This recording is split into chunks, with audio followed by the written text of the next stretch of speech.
just in case. Okay, I'm going to share my screen with everyone. And this is just our intro screen, so you can see, you should be able to see the intro that says the Evolving Analyst Virtual Book Launch. Do you see that on your screen? Great, superb. Okay, today's event, we're now officially starting at 6 minutes after the hour. Today's event is all about, oh, wait a minute, before I get started there, hang on. Let me just admit, I keep admitting more people. Marcus, if you can make me a co-host, I can help you do the admitting and everything else. Sure, I will do that for you right now. Done. Thank you, You sir. are now a co-host. Superb. Okay, yeah, we got a lot of people coming into the room, so we've got to let them in. All right. So what essentially we're going to do today is pretty straightforward. We've got the screen in front of us that shows us an image of the book, the front cover, the back cover, and the binding, and the ISBN number at the bottom. But what's vitally important about this picture is that it shows a list of all the contributing authors. And too many people to list, but many of them are here with us today. Some of them are. And we've got 6 chapters in the book. And all these authors have contributed to one of those chapters.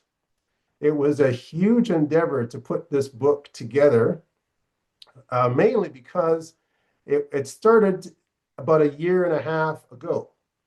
And initially when it started, I don't know, we gave up about a month through, 2 months through. And so 6, 8 months later, we went back and tried to get a bunch of people to write and gave up again after a couple of months. Then a few months later, we finally said this thing's got to go through. And so it was a dream come true. It was a passion project come true. And it couldn't have been done without the contribution of one of these authors, without the editor, without the co-compilers, without the person who wrote the foreword, Dr. Joe Perez. So it finally came to fruition. And that's why we're here today, is to celebrate everyone's contribution. So thank you very much, everyone who did write an article, who wrote the foreword, who helped put it all together. I do have at the bottom here, evolvinganalyst.com is a website for anyone who hasn't checked it out yet. By all means, it just sort of gives you some summaries of quotes from people and some links to the Amazon website where you can go and pick it up if you want to. With that said and all done, today, this is how we're going to make things happen. We essentially are going to open the floor to the authors. Whoever wants to speak will probably give us maybe 15, 20 minutes, 25 minutes, and we'll let an author come out and basically introduce themselves, explain what motivated you to write the topic in your article, and maybe provide a small, short lesson learned about business analysis to the audience, what you know about business analysis, what the audience should know about business analysis. So that's essentially what we're going to do. And then at the end, Imal will come up and give a little a speech of his own. And we'll open the floor to certainly Q&As. We do have a Q&A here. We don't necessarily have to leave the Q&A till the end. We can certainly open it up. If you're okay with answering questions midway through your little chit chat to the audience, that's all more than welcome as well. So let's open the floor to, we got 26 people in the house. Whoever wants to, any of the authors who want to start out, maybe I can begin just to get things going. My name is Marcus Udikeng. For those who don't know, I am one of 2 co-compilers of the book. And what motivated myself to write a topic on there in this book? Well, first of all, this was certainly a passion project I had thought about doing for a very long time, and I knew I couldn't do it alone, so I kind of co-opted Imal, more or less pulled him into the circle of influence, and I said, Imal, we got to get this thing together. I've seen books like this before, but it's been some 10 years, and I said maybe it's time to give rebirth to this concept, this idea. So that's what motivated me to put the book together and certainly to write an article. And my lesson learned about business analysis to the audience is continual learning. I think that in the many years that I've been a business analyst, I've come and I've gone, I've done some QA stuff, I've done some project management stuff, but at the end of the day, I keep coming back to business analysis and I keep growing and I keep learning. I've certainly taken two of the courses that Emal Borelli at BA Blocks has provided. I've taken tons of courses by Ulia Kosarenko. I've taken courses by Win Kuhn, who does business architecture, and I'm still, teaching people. I'm still mentoring, and I'm still learning. So my lesson learned to you is certainly continuous learning continues as BA. I'll go next. Go ahead. My name Go is ahead. Emal Barielli. What motivated me to write about the topic that I wrote about was the fact that I keep on running into business analysts who don't truly understand what it takes to become really like a high-powered business analyst in their own careers. I do a lot of BA consulting work, and I often lead teams of business analysts through the projects that I manage, Yeah, and I can see how much they struggle and why it is that they struggle. And so I wrote the article just to kind of explain what really the three main stages of career progression is for business analysts. And so hopefully that kind of lays it out clearly. The thing that I've learned about this profession is that it can actually help you build a really great quality of life if you manage to get yourself to closer to the top of the profession, because a lot of analysts who enter the profession seem to look at this profession as a stepping stone into project management, or they see it as a stepping stone into product management or whatever else. Since 2005, I have remained as a business analyst, and I've just taught myself on how to generate high income through this profession and how to really enjoy the work that I do. So the lesson I've learned here is that for me, this profession has more than enough opportunities for business analysts to achieve their career goals and their financial goals if they take the right steps. superb. I'd love to go Who's- next if that would Sure. be Go okay. ahead. Go ahead, Yeah, Kevin. I unfortunately have to leave at the bottom of the hour, but and I think I could probably dovetail nicely with Amel's comments as well. My name's Kevin Copperthorne. As Marcus said, I'm based in Calgary as well.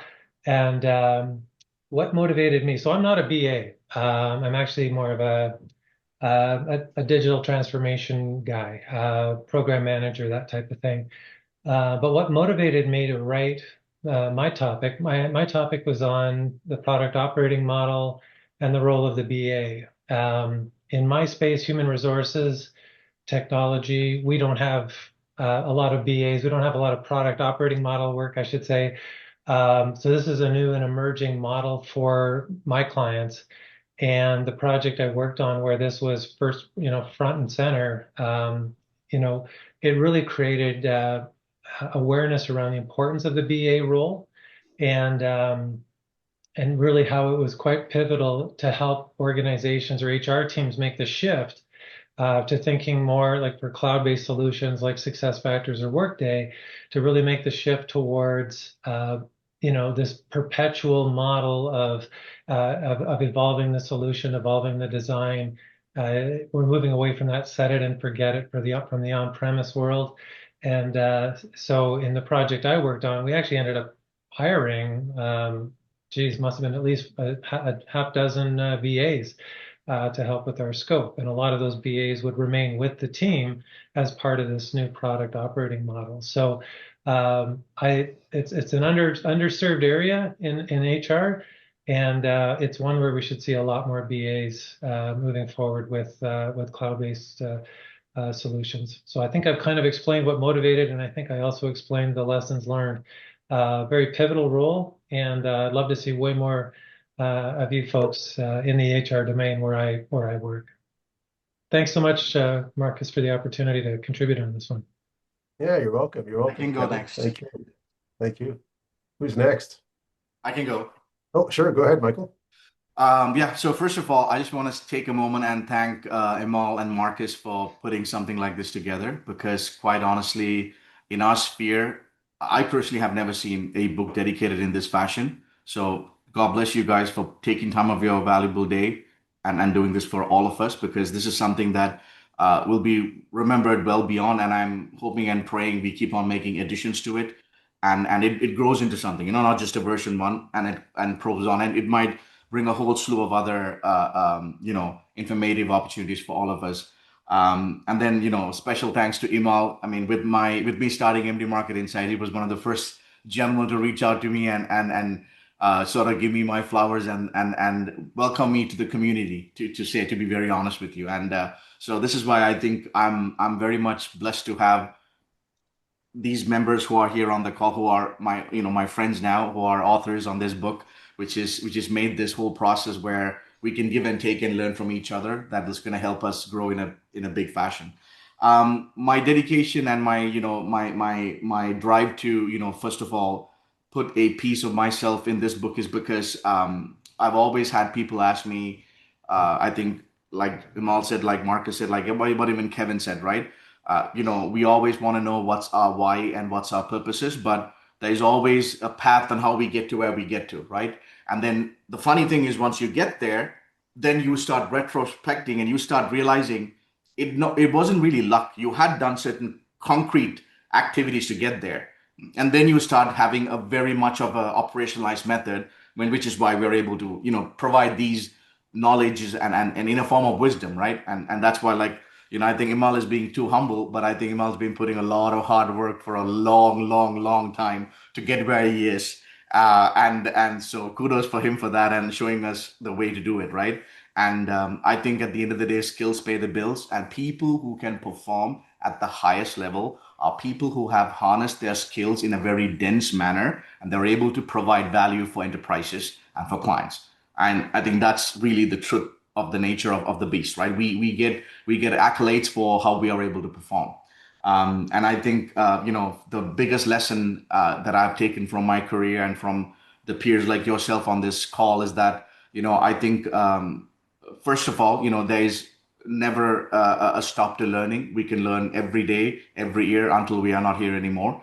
And obviously, giving back is a huge part. I think sometimes we've helped people monetarily or advise or career decisions or just on the whole facet of how we manage even stressful situations, right? But comes from our nature of how we've handled our careers throughout this time. So, truthfully speaking, the road to mastery is really the road to self-identification and being able to amplify your capabilities and becoming that BA that could also spearhead your projects, right? So yeah. Superb. I was going to say, maybe we want to hear from the editor, Patricia Udikang, who also wrote a story in the book or Oh, an article. I guess I was inspired to provide an article because Marcus more or less pushed me to uh, tell my story. And I guess what I've learned over the years is that when one door closes, there's always another that opens, and one must be ready for change. And as other people have said so far, constant learning. I mean, I've been doing this business of BAs long before it was even called that. I'm 80 years old, 81 years old, and I'm still going strong. I spent several years in the publishing business, and that's one reason why Marcus asked me if I would edit this document. I used to be editorial manager and production manager in a publishing company, one of them being Thomas Nelson, based in the UK. And so I know how to put a book together, and I was quite happy to do it. And it has inspired me to maybe return to publishing a little bit. At any rate, I'm very happy that Marcus managed to get this book together and with Imal's help as well. And I'm excited to be part of it. And I enjoyed reading all your articles. My goodness, there were so many exciting articles to read. I can't even name the ones that turned me on, but I most of them I found absolutely wonderful stories about how you've progressed your careers. And kudos to all of you for getting into a profession like this and making it special. for those that you work with and for yourself, of course. So thank you for the opportunity to work on this book. I certainly enjoyed it. And I guess that's all I need to say. All right, superb, superb. Mark Bruins, anything? Yeah, sure. So I'm on Zoom. I facilitated over 3,200 Zoom calls since I started being a mentor of business analysts, but I don't know how to send hearts and hand claps and everything because I never do that. I'm too busy facilitating. Who can tell me how can I send a heart and a smile? Which button do I click? Mark, I'm like what a you got to novice. do is you have to click on the meetings tab.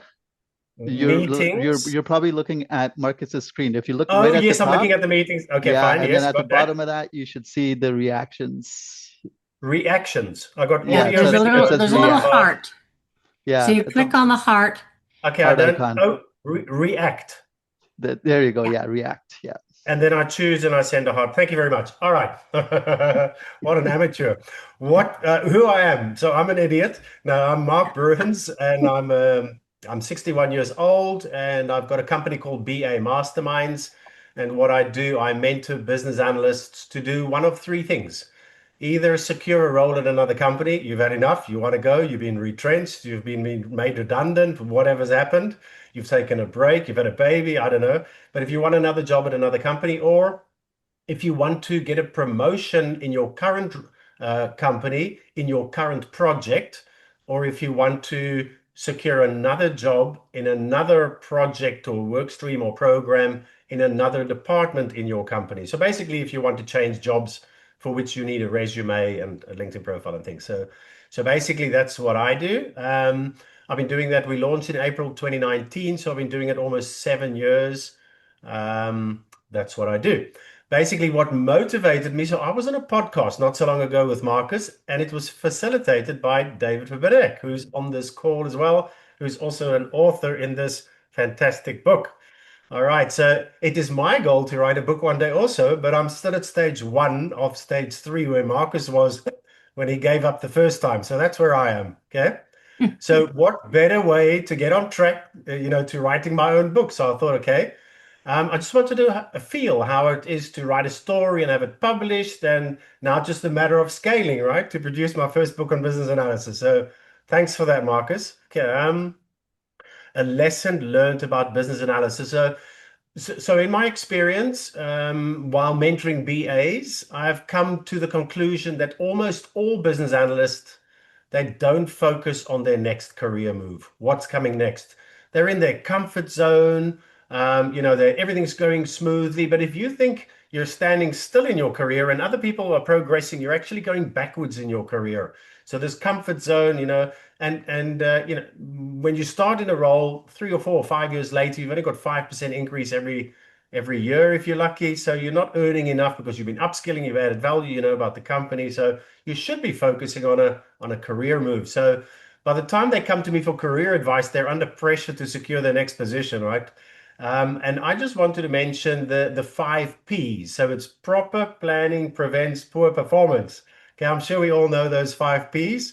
So to assume you'll stay in your current position for the next 5 years, in my opinion, is a little bit narrow-minded. So people need to plan, they need to open the conversation, get things going. That's all I want to say. Thanks for the opportunity, Marcus. Superb. Yeah, you're welcome. Fabrizio, the floor is Sure, yours. sorry.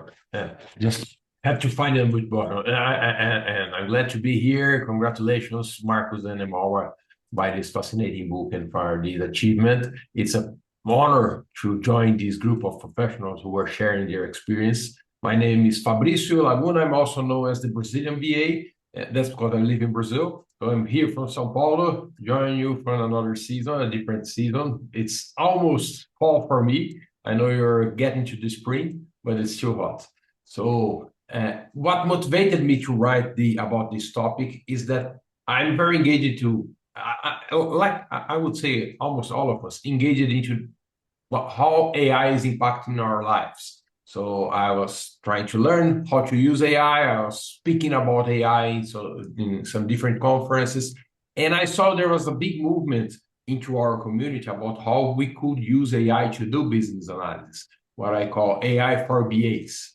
And in a lot of conferences where I go, I see, oh, how can we use, what kind of prompts we should use to create our user stories, what kind of tools are available for us. But I started to become concerned about not just the usage of AI into the BA space, but the usage of AI in a broader space. So I started talking with Michael Angelo, our friend from Australia, and he said, oh, Fabrizio, I think this AI stuff is so important. It's going to change business so much that we need some very smart people to take the leads on this AI transformation. Someone who could understand what are the risks beyond AI, define the expected outcomes from those initiatives, and not just make the companies spend a lot of money to get bad outcomes at the end, but someone who could understand at first what should be done, engage with stakeholders, identify the best solutions that could be built. No one better than BAs to do that role, right? So we defined this change in the perspective. Instead of talking about AI for BAs, we are talking about BA for AI. So if any organization wants to use AI into their business, we need to have business analysts leading that change. So this article that we wrote, or this chapter in the book, is a call for leadership for AIs. And what I've learned about business analysis is that when you practice business analysis constantly, it changes the way you think. It changes your mindset. It makes you less output driven and makes you more outcome driven. And by outcome, I mean you're always trying to understand the consequences. What is the value that this initiative will bring for all stakeholders? So I believe we should put those mindsets in practice for those organizations who are implementing AI into their jobs, identifying the best value that can be created by those. That's what we wrote about. And thank you, Marcus, and I'll buy the chance of sharing it with everyone into this book. You're welcome. You're very welcome. We have so many other people here who have contributed to the book. We've got Tracy Edwards, Vanessa Moore, Helen Holder, Bolida Sopi. So anyone who wants to, even Kevin Haynes, although Kevin didn't write a story, but he was one of the reviewers. So anyone who wants to, any of those who want to take the floor, by all means, feel free to do so. I can go next. Oh, go ahead, sorry. Vanessa. I'll go after Vanessa. Oh, see, there you go. Perfect lineup. I'm sorry, Kevin. I apologize. Sorry to say, I apologize. Kevin Haynes did write a story. I got so many authors in my head, 47 people. It's hard to remember. Okay, I apologize, Kevin. Go ahead. Go ahead, Vanessa. I think Kevin probably DM'd you on the side. I just want to say huge thank you to Marcus and Emel for putting this together. Really shows the shine and your dedication to evolving the practice. The grit and the resilience that you brought to the table. The biggest aspect was the sense of community. I've been a solopreneur, excuse me. And I liked what somebody had mentioned about being a digital transformation consultant. I think we need to kind of embrace more of that mindset in our BA learning, because certainly the deliverables are a byproduct of what we do and versus what we can achieve when it comes to the bigger picture of a digital transformation project. So I started my career out as a junior BA. Really went all in. I was super excited for it. I joined the IIBA chapter, got a lot of experience in marketing and communications by volunteering.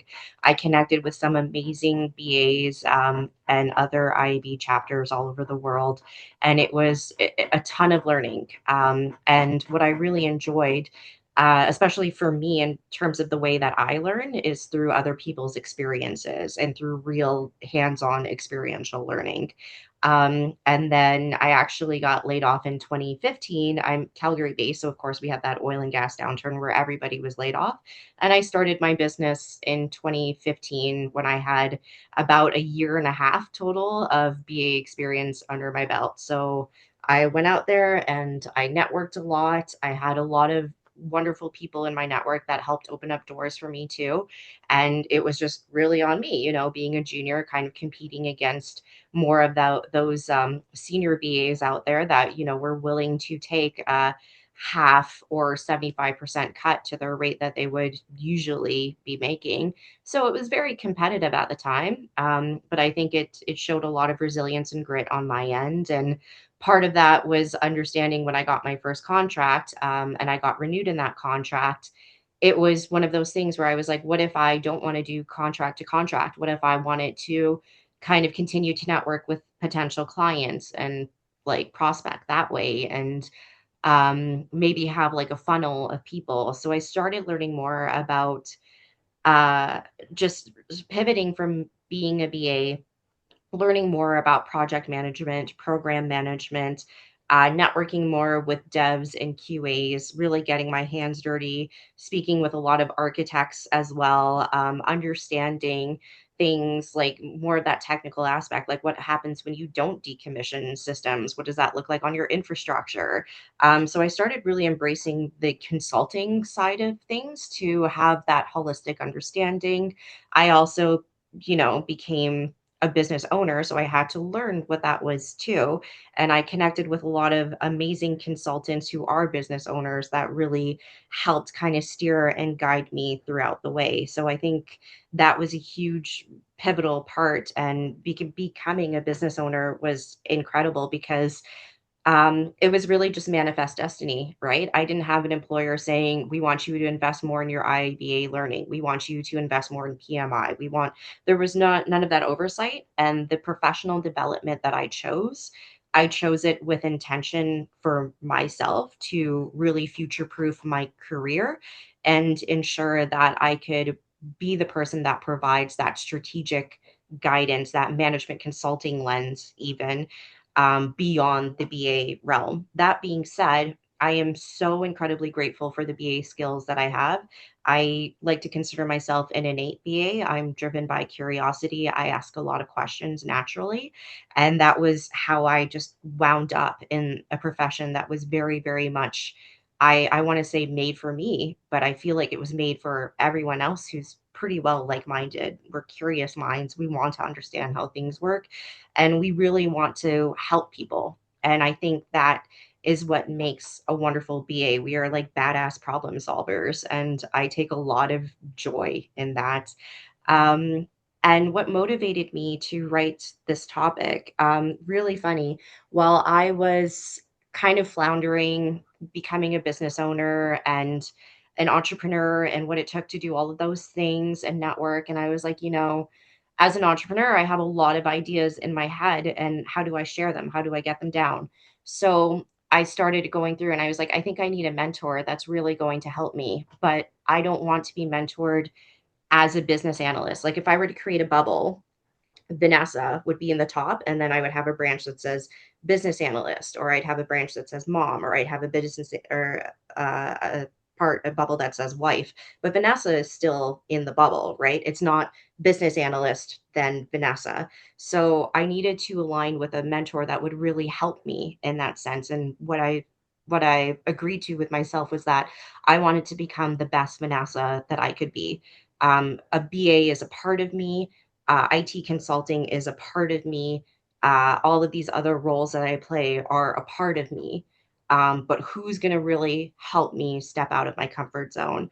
So I went out there and I got an amazing mentor who was actually in my network. And he was looking to mentor people. And he's like, what you got to do is you got to start writing, write it all down, put it out there. He pushed me to create a speaking opportunity for myself with the IABA chapter. And I was able to go forward and do that. And it was called the 21st Century BA. I wrote that back in 2016. And it was one of the largest turnouts of an event at that time for the Calgary chapter. So I'm very proud of that. When this book came out, when Marcus and Emal asked me to be part of it, I honestly like damn near wept with joy because it was always, always, always in my heart that I wanted to be a published author. Like I created a bunch of blogs and I was like, eventually I'm going to get there. But it just shows like the immense power in the community when somebody really steps up and wants to showcase as many people as they can. I went back to my mentor about 3 weeks ago, took him for coffee, and I asked him to sign my book because truly I would not have done this if it weren't for him. So that's a personal journey. What motivated me to write that topic is just to kind of also lend help BAs understand, like, please don't settle for face value. Please understand the business case, what the business problem is. Dig, dig, dig. Because in my article, it was a trigger of a compliance related issue that triggered this digital transformation. But that wasn't the only thing that we were trying to um, provide a solution for. And my article is really about digging deeper and really trying to empower stakeholders. And I guess that's part of the lessons learned as well that I can offer and provide. And I really I'm kind of sad to see where the BA evolution has become, the role itself. I see it morphed into process architect. I see it morphed into operations architect. I see it morphed into very deliverable and task based type of outputs. And I'd really like to see business analysis come back. And I think the way to do that is by having these initiatives like Marcus and Emal putting out such a phenomenal book. And thank you, everyone who participated. Your insights have been incredible. This was exactly the kind of growth that I was hoping for while I was a BA. So I'm so humbled and grateful to be part of this with all of you amazing people. Awesome. I was just gonna, before Tracy was gonna go next, but I'm just gonna share my screen. This are the contents of the book. We've got 6 chapters: digital transformation, data analysis, requirements elicitation, product analysis, artificial intelligence, and last but not least, career growth and strategy. And for those chapters, these are all the authors in the chapters. So kudos once again to all the chapters. We've got Tracy Edwards to take the floor if you want to. All right. So, Dr. Tracy Edwards, I'm in Salt Lake, and I've been a BA for many, many years. I'm now in the tech consulting industry. My educational expertise happens to be in change management and digital transformation. Years ago, I had changed jobs and was at a job that didn't really have a clear vision of what they hoped business analysts could become. And I remember going to BBC and hearing the statement that tactical may be natural and comfortable for us as business analysts, but it's no longer sufficient. Sorry, And Tracy. so, Tracy, I think your camera might be off. here I am. Thank There you, you Emal. are. Here I am. But I remember really reacting to it's no longer sufficient for us to be kind of focusing our career in some of those tactical kind of spaces. And so I've been working ever since then to really figure out what that looks like as we come out of the tactical and into the strategic, and really what value looks like and what value we're delivering. So I was really motivated both educationally and as part of the article that I wanted to speak about the role of the business analyst in digital transformation and change, and how we help our organizations transform by transforming ourselves. And so, that it presents us as analysts with a really great opportunity to sort of be the bridge between the strategic and the tactical, and really help everyone in the organization participate in the transformation. So that is really where my interest has been. And I think that's really also the lesson that I have learned, is that BAs can do more and need to do more. And yeah, that's Superb. That's my take. Excellent. We got Kevin Haynes, Bolo DeSopi, Helen Holder.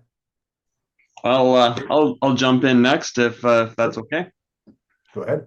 All right, great. I'm Kevin Haynes. Where to start? Okay, so I've been a business analyst, I guess, around 27 years now. Although in the chat you'll see I didn't start out with that title, but I was still doing that work. So over the years, I've been very involved in a local community, and similarly, conferences helped me get exposed to global business analysis. And I felt in around 2006 or so, my world opened up, and I made it to a BA Project World conference in Boston, and started attending Building Business Capability about 15 years ago, and I've not missed many since then. And so, as chapter president for the Winnipeg IIBA chapter in our local community, we've had a pretty vibrant business analysis community. And we were actually the first chapter for the IIBA, which not many people know. So I like to pump the Winnipeg tires, because Winnipeg is a relatively small community in the world. We're about 1 million people now, but relatively small city in Canada. So that's my background. I've been working for consultancies, as I mentioned, for about 15 years. I've played the role of BA, lead BA, product owner, business architect, project manager, program manager, program director. I've had all sorts of titles and jobs.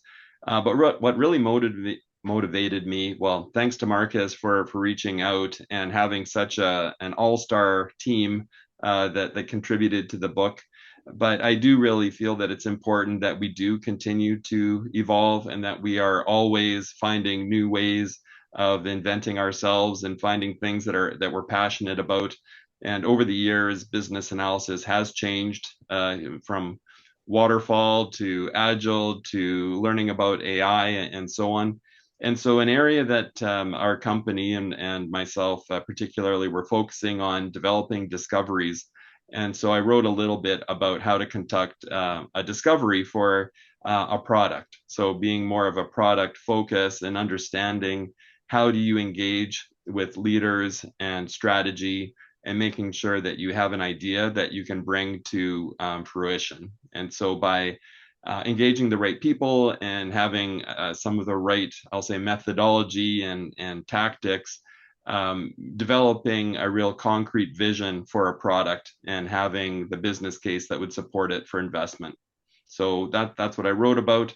In terms of what I've learned about business analysis, well, I think one of the things that's really critical is that with or without the title, most of us are business analysts. And I think that working with leaders, working with family members, seeing the curiosity and trying to help bring complex ideas to people, either through diagrams or stories or all the ways that we can communicate, that's really what makes us powerful. So that's my 2 minutes, and thankful to be here with such a rock star group. So thank you. Awesome. So who's next? Helen Holder, David Urbanek. I'll jump in. Go ahead, Ellen. Hi, everybody, and it's really good to just meet and see so many of the people who've contributed to the book, and to hear what was kind of behind those articles. So it's been really interesting, firstly, to just come along and listen, and to feel a bit in awe of some of the people that I'm sort of sitting alongside. So that's really nice. So well done to everybody. I am a BA based in the UK. And I've been working in business analysis for about 15 years, and spent quite a large chunk of that time actually leading BA teams. And I think that's probably like part of the motivation of what I wrote about. Again, like other people, it was Marcus that reached out to me, but it was based on some talks and things that I had given previously, because I found myself quite early on in my career leading other people and feeling woefully underqualified to do that, and that kind of sense of imposter syndrome really kind of creeping in. And so that kind of journey really of understanding how the personal skills that sit behind business analysis can potentially hold us back in our careers, but how important they are to how we relate to other people, how we're able to kind of build trust and influence, I think is kind of like a constant part of the background to my personal journey. And as I say, it's something that I started to talk about because I heard so many of the BAs kind of communicating similar challenges. So, you know, struggling with those moments when they would sit in workshops and feel like the least knowledgeable person in the room, and would that the fear of that would kind of set in and maybe stop them from asking you know, some of the important questions that they needed to do as analysts. So my motivation was really about almost kind of sharing my own personal challenges to kind of let other people know that it's okay to have those things, but equally to kind of provide some sort of way forward potentially for them, because I think whilst we have a lot of really excellent materials out there around the kind of professional skills, the techniques, what we sometimes have less of a clear path towards is how we develop some of those kind of key characteristics, those human traits that are really, really valuable in the role. So that was kind of my motivation, was kind of trying to kind of bring that to the surface as much as I can. And in terms of the lesson learned about business analysis, I think it's just the more I've talked about this topic and the more kind of things like this article that I've got involved in, the more I've realized, you know, how many people are so hungry for that kind of sort of direction around those types of skills. And there's a real appetite out there in the business analysis community for how people can build those skills. So I think, yeah, absolutely, that has been comfort to me, that some of the sort of challenges I've experienced over the years, I'm not on my own, but also kind of it feels like an interesting path when we start to think about AI and the bearing that has on our role, like how important those human skills are that we bring, and like how we can kind of really place emphasis on those. Superb. I was going to say, for those who want to, we're going to take a group picture very quickly before the next person speaks. And if you are off, if your camera's off and you want your picture taken, put your camera on. If your camera's on and you don't want your picture taken, take your camera off. So I'm going to give you guys a 1, 2, 3. Then we're going to take a nice smile camera shot. 1, 2, 3. Just a moment, just a moment, just a moment, just a moment. I got to save that. And we're going to try one more just for good luck. Hang on, hang on, hang on. I'm going to do one more shot. 1, 2, 3. All right, I got to just take that and save it. All right, thank you. We're on to the next person. We've got David Verbanek. We've got, who else? Ebola DeSopi. I'll go next, Marcus. Sure, thank you. Go ahead. Firstly, a thank you to Marcus and Amal for asking me to contribute to this book. Appreciate that opportunity very much. For those that I haven't met, David Verbanek here from the Toronto area. Been a practicing business analyst for just over 21 years, and have also been teaching business analysis courses at various institutions and privately for the last 13 years. Also do some mentoring, as well as delivering some workshops to IABA chapters directly as well. It's been through a slew of industries like many of you, and that's what I've really enjoyed about the roles, being a generalist and getting that opportunity to experience different industries, different business domains throughout those 21 years. What's motivated me to write the article was through my experiences with my mentees and my learners through the courses, is to get them to, in fact, evolve. And I know that seems a bit cliche with the title of the book, but it's true, that as the technologies and the methodologies evolve, so must we. It doesn't take away the core need for requirement solicitation. So I guess you can guess what chapter in the book my article's in, but it's about recognizing what's available to us now and using those different tools and techniques to help us do what is critically important to be done, which is elicit those business needs and turn them into clear and actionable requirements. So don't be afraid of design thinking. Don't be afraid of using data data and data modeling, for example, to help flush out what those needs are to the necessary level of details and specifics that your devs, your testers, your UI UX designers need in order to do their technical magic. So that's what really motivated me, was to get that message out to a wider audience and hopefully get people to understand that a little bit further. Unfortunately, many of you stole my thunder about the lesson learned about business analysis here, so it's going to sound a little bit repeated. But the ultimate lesson learned is to never stop learning. Whether it's through sessions like this, whether it's through paid courses, whether it's through workshops, whether it's through lunch and learn type webinars that vendors offer, whatnot. Take every opportunity that you can to learn again about changing technologies, evolving methodologies, different BA practices, etc., because it only betters you. It only improves. It can only help. It will never hurt. It will never, ever be a waste of time. You may not be able to apply those learnings to later that day, to the next day. Maybe it'll be a few months or a few years before you do, but you'll be grateful that you did take the time to do that PD, that professional development, and learn and build up that knowledge base that is your skills and experience in business analysis. It's been extremely valuable to me, not only in establishing a network of BAs in the BA community, but also just learning about different concepts, different techniques, different project approaches, different products that are out there, just allowing me to converse better, allowing me to, do my analysis so much more effectively and efficiently, which just leads to more and more opportunities out there. So never ever stop learning, folks. I know some of you on this call have heard me say that before in one form or another, but it is true. It is the key to our success. We cannot be stagnant, right? Otherwise, we will become obsolete. Superb. Well said, David. Thank you. Now, I know we're about 8 minutes before the hour. We booked an hour, and I thought, well, maybe 40, 45 minutes-ish. We've kind of gone over that, but that's okay. It's been a hugely informative session. We have a few other people here who haven't spoken, who are authors. I just see Bola Desopi, unless I've missed anyone. Bola, if you're there and you have time to speak and you want to speak, by all means, just open up your camera, take off your mic, and the floor is yours. Otherwise, I'll give him one.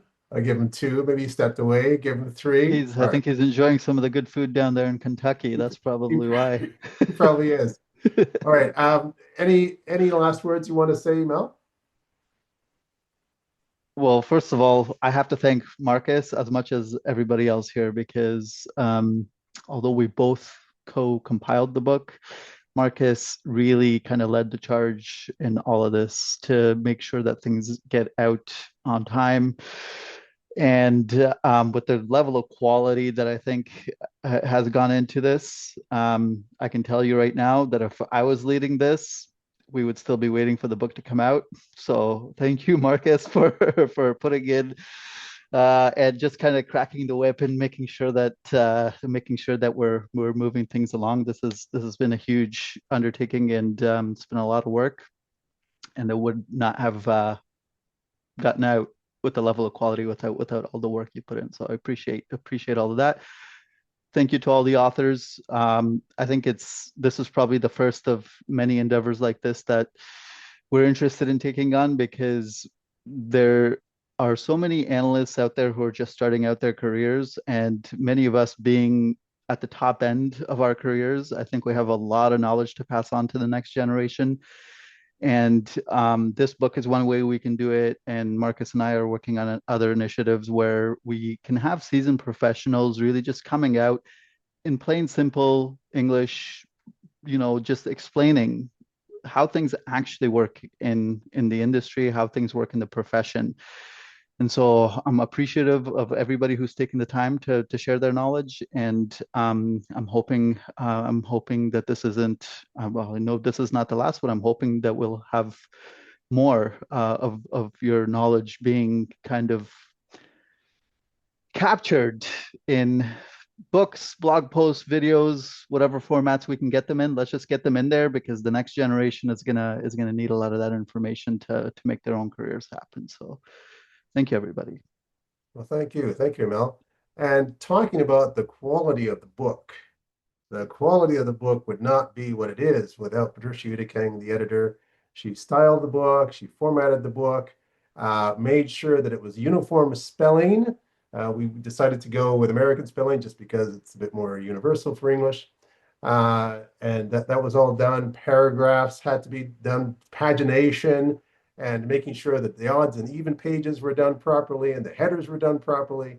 And so there was a lot of back and forth with Patricia. So certainly kudos to her. Thank you, Patricia, for all your work that you put into it as well.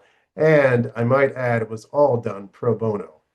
So You're very that's welcome. Loved it every second. superb, superb. With that said, I think we're going to just tie it up. We got a thank you on the screen. That's the book. Here's the book in person. By all means, reach out, evolvinganalyst.com. Feel free to go out, purchase it if you want, talk about it if you want to, and keep writing, keep producing, keep going on videos like Emal said to get the word out. Because certainly when I started, and like many of us when we started, these resources didn't exist. So it was much harder to learn this stuff. And we just want to make it easier for the next generation. So thank you very much for everyone showing up. We had, let me see, we got 23 people on the call. I think we had a max of 28. It's been absolutely superb. Thank you once again. And for those who have to go back to work, go back to work. For those who need a coffee or a tea, do that too. And if you're in a different time zone and you're about to go to sleep, well, I bid you farewell until tomorrow. So thank you, everyone. Take care. Thanks, care, everyone. everyone. Cheers. God bless. Take care, Thank everyone. you. Bye-bye, folks. Thank you so Thanks. much. Bye. Thank you so much. Bye-bye. Bye-bye. Bye-bye.